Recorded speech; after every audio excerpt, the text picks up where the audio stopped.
Hi there, welcome to our channel. Today I will share with you 18 Adobe After Effects Modern Glitch Titles Pack for Adobe After Effects. You can download, link in description. Now I'm extract here this file. You just simple double click to open this template. So now I am showing you, there have totally 18 Adobe After Effects Modern Glitch titles. Okay, now I am showing one by one.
Now I am showing you how to change text in this template.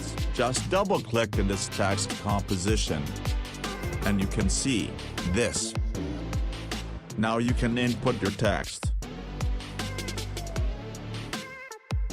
And you can also input your logo.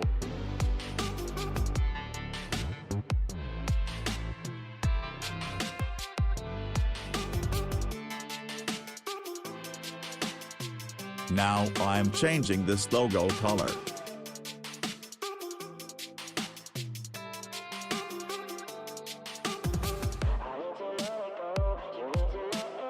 You can change also this box color.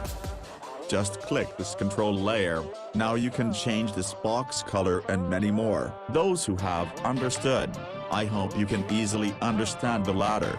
In fact, it is simple. If there is a problem, of course, let us know in the comments. We will make a video accordingly and show you. Well, this was today's tutorial, so if you like it, be sure to subscribe to the channel and share the video. Thanks.